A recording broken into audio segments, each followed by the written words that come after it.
बिस्मिल्लाहिर्रहमानिर्रहीम। अस्सलाम वालेकुम नाज़रीन मोहतरम, आज हम आपको एक तंबीह करने जा रहे हैं, खास तौर पे सऊदी अरेबिया में मुकीम उन तमाम इंडियन, पाकिस्तानी और बंगाली भाइयों को जो कि हज पर आने वाले तमाम अफराद को उनकी खिदमत करना, उनके लिए खाने बनाना, उनके लिए उनकी आओ भगत करना, उसको एक सादत समझते हैं।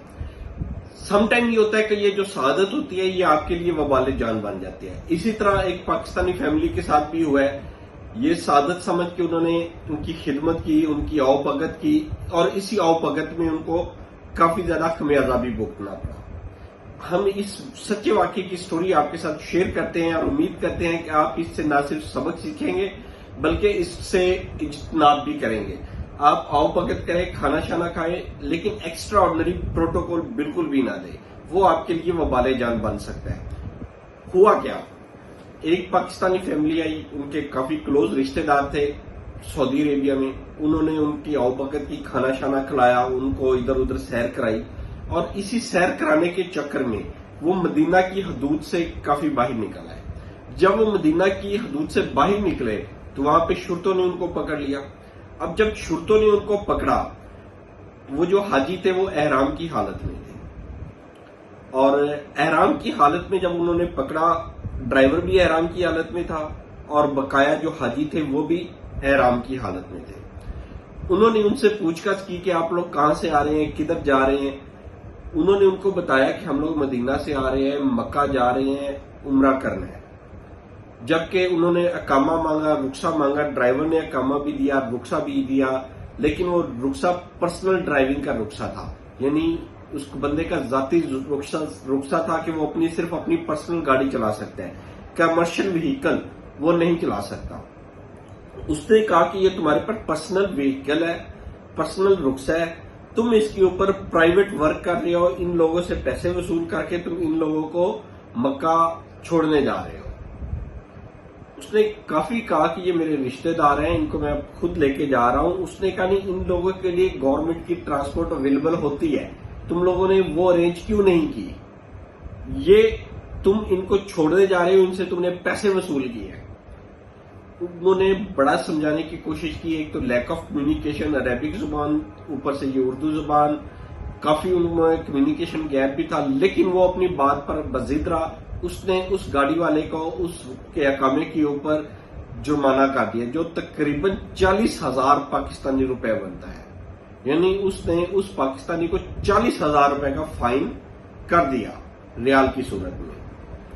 अब उनको वो भी पे करना पड़ा। वो गाड़ी से उतरे, वहां से वो लोकल उन्होंने ट्रांसपोर्ट करवाई, फिर वो मदीना गए। नुकसान वो अलग से, इसका चालान हुआ वो अलग से। यानी कि आपने आओ भगत करने के लिए, उनको प्रोटोकॉल देने के लिए अपनी गाड़ी यूज कर रहे थे, लेकिन उसमें नुकसान क्या हुआ?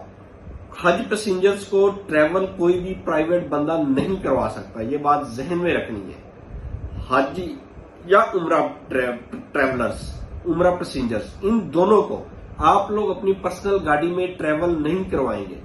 साथ साथ घुमाना और बात है, हदूद हरम के अंदर घुमाना और बात है, हदूद हरम से बाहर निकलना ये टैक्सी के जुमरे में आ जाता है। आप इसको टैक्सी यूज कर रहे हैं। जैसे ही आप हदूद हरम से बाहर निकलेंगे, कहीं भी आपको रोक लिया गया तो आपको इसका जुर्माना अदा करना पड़ेगा। ये काफी सख्त रूल सऊदी अरेबिया ने कर दिया है, क्योंकि इसी इस्लाम में काफी गैर मुल्की जो पाकिस्तानी इंडियन है वो हदूद हरम के अंदर भी दाखिल हो जाते हैं।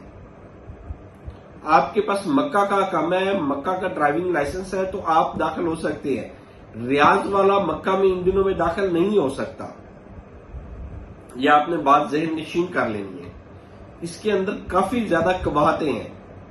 आपने हाजियों को खाना खिलाएं, उनकी रिहाइश पे मिले, हदूद हरम के अंदर मिले, आसपास मिले, कोई मजायका नहीं है, लेकिन उनको लेके आपने हदूद हरम के बाहर ट्रेवल नहीं करना। ये ना हो कि कोई अक्सर लोग होते हैं वो उनको लेके जद्दा चले जाते हैं, जद्दा घुमाते फिराते हैं, सारा कुछ करते हैं।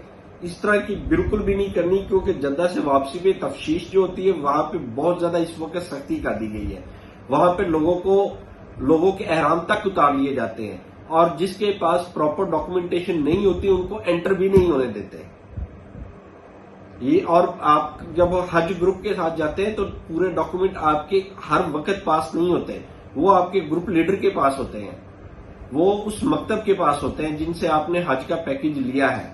تو لہٰذا آپ حدود حرم کو چھوڑ کے جانے کی یا ادھر ادھر گھومنے پھرنے کی، ادھر ادھر ٹائم سپینڈ کرنے کی کوشش نہ کریں. آپ حج کرنے گئے ہیں، عبادت کرنے گئے ہیں، مکہ میں عبادت کریں، مدینہ میں عبادت کریں، جدھر آپ ٹھہرے ہوئے ہیں وہاں پہ بے شمار زیارات ہیں، آپ وہاں پہ جائیں، وہاں پہ ٹائم سپینڈ کریں. لیکن حدود حرم سے باہر نکلنے کے لیے جدہ، مکہ، ریاض، طائف ادھر ادھر جانے کی کوشش بالکل بھی نہ کریں. وہ آپ کے لیے نہ صرف نقصان دہ ہے بلکہ آپ کو تکلیف کا سامنا بھی کرنا پڑ سکتا ہے. خاص طور پہ حج ایام جب جیسے جیسے نزدیک آتے جا رہے ہیں ویسے ویسے یہ سختی بڑھتی جا رہی ہے. تو انشاءاللہ امید کرتے ہیں آپ ہمارے چینل کو لائک کریں گے، سبسکرائب کریں گے اور زیادہ سے زیادہ شیئر کریں گے تاکہ مفید انفارمیشن ہم آپ لوگوں تک پہنچاتے رہیں اور ہمیں بھی پذیرائی ملتی رہے. ہم آپ کی سپورٹ کے لیے ایفرٹ کرتے رہیں اور نئی سے نئی رول اور ریگولیشنز آپ کو بتاتے رہیں. اللہ تعالیٰ آپ کا حامی و ناصر ہو. اللہ حافظ.